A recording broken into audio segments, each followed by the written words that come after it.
একজন আদর্শ বাবার ছেলেকে দেওয়া উপদেশ।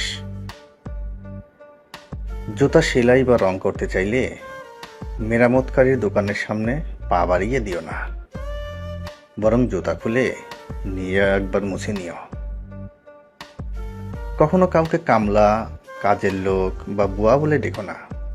মনে রেখো, তারাও কারো না কারো ভাই, বোন, মা, বাবা। তাদেরকে সম্মান দিয়ে রাখো। বয়স, শিক্ষা, পদ বা পদবীর দিক দিয়ে কেউ ছোট হলেও কখনো কাউকে ছোট করে দেখো না, নইলে তুমিও ছোট হয়ে যাবে।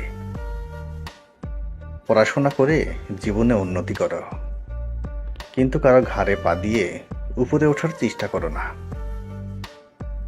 কাউকে সাহায্য করে পেছনে ফিরে চেও না, সে লজ্জা পেতে পারে। সব সময় পাওয়ার চেয়ে দেওয়ার চেষ্টা বেশি করো। মনে রেখো, প্রদানকারীর হাত সর্বদা উপরেই থাকে।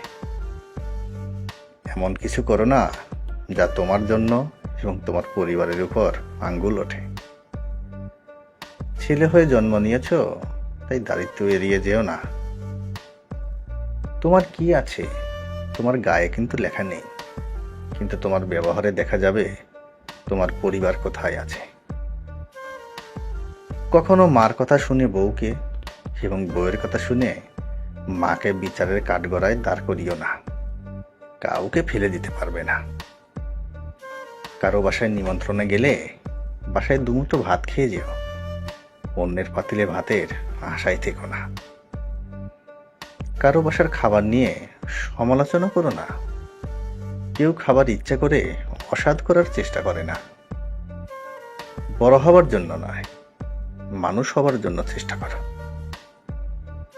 সব সময় ভদ্র নম্রভাবে চলো এবং কথা বলো, কিন্তু অন্যায়ের সাথে আপোষ করে নয়।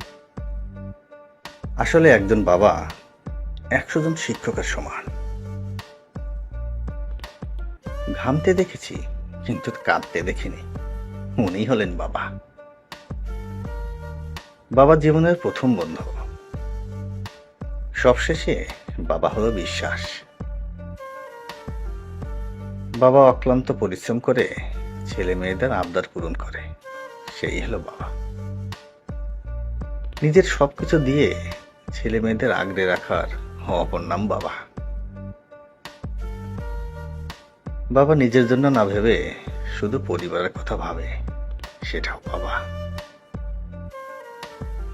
বাবা রাগী, তবে হৃদয় দিয়ে ভালোবাসার অপর নাম বাবা। বাবা মানে শত অভাব অনটন থাকলেও সন্তানের উপর তার আঁচল লাগতে দেয় না।